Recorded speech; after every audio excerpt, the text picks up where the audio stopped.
கொடுவாய் மீன் வறுவல் எப்படின்றது இப்போ பார்க்கலாம். கொடுவா மீன் நல்லா கழுவி எடுத்துக்கோங்க. அதில் மிளகாய்த்தூள் உங்கள் காரத்துக்கு ஏற்ற மாதிரி சேர்த்துக்கோங்க. ஒரு 2 ஸ்பூன் போதும்.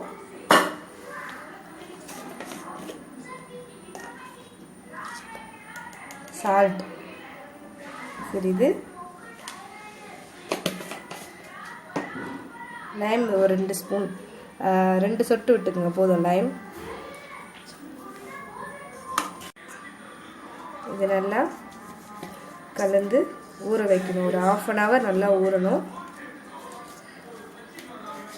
இங்கே மீன் மசாலா வறுவல் கூட போட்டு ஊற வச்சு செய்யலாம். மசாலா இல்லாமல் நம்ம வீட்லேயே தயாரிக்கிறது. மிளகாய்த்தூள், உப்பு, எலுமிச்சை பழம் இது வரைக்கும் போட்டு, தண்ணியெலாம் ஊற்றக்கூடாது. அந்த நம்ம மீன் கழுவுனதுலேயே தண்ணி இருக்கும், அதுலேயே நல்லா பெரட்டி இது ஒரு 1/2 hour ஊற வச்சிடணும். நல்லா ஊறட்டும். இது 1/2 hour ஊறினதுக்கப்புறம் நம்ம எப்படி இதை ஃப்ரை பண்ணுறதுன்னு பார்க்கலாம். தோசைக்கல்லை வச்சுட்டு ஹாட் ஃபான் இருந்தாலும் செய்யலாம். இந்த தோசைக்கல்லில் கூட நம்ம வறுத்துக்கலாம்.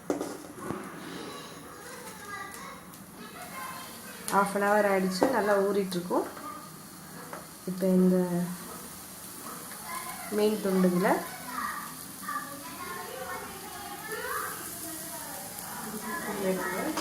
வச்சுட்டு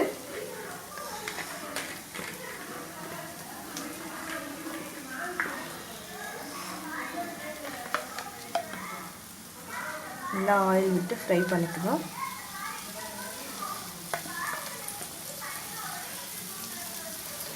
இது கொடுவா மீனில் நான் செய்கிறேன். நீங்கள் வறுக்கிற மீன் எதுவாக இருந்தாலும் இதே மெத்தடில் செய்யலாம். ரொம்ப ஈஸி மெத்தட் நான் சொல்லியிருக்குது. யார் வேணாலுமே ஃபிஷ் ஃப்ரை பண்ணலாம்.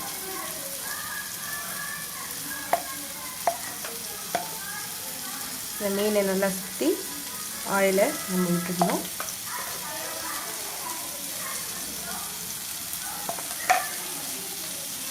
ஃபஸ்ட்டு ஸ்பீடில் வச்சு எண்ணெய் விட்டதுக்கப்புறம் சிம்மில் மாற்றிடுங்க.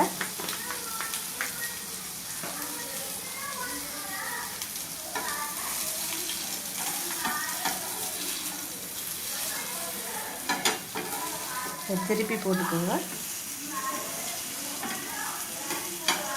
ஒரு சைடு நல்லா வளர்ந்துருக்கு பாருங்கள். இது அப்பப்போ திருப்பி விட்டுட்டே இருக்கணும், இல்லைன்னா கருகிடும்.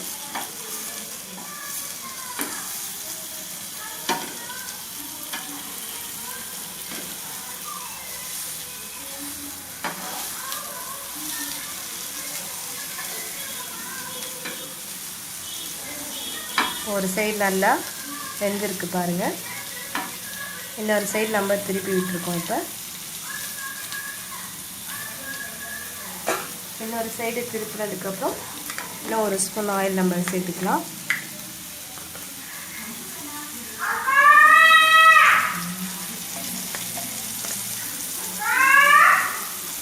நல்லா வரட்டும். இது ஒரு 5 minutes ஆகும். திருப்பி திருப்பி நம்ம இதை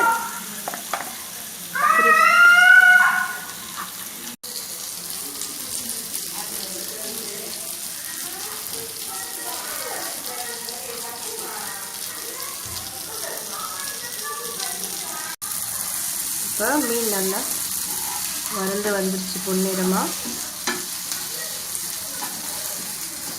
சிம்லேயே தான் நான் இப்போ இதை திருப்பி போட்டுருக்கேன்.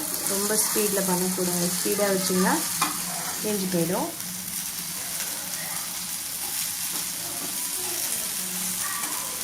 இப்போ நல்லா ஃபிஷ் ஃப்ரை ஆகிடுச்சு. இதை நீங்கள் வேறு ஒரு பவுலில் ட்ரான்ஸ்ஃபர் பண்ணிவிட்டு பரிமாறலாம்.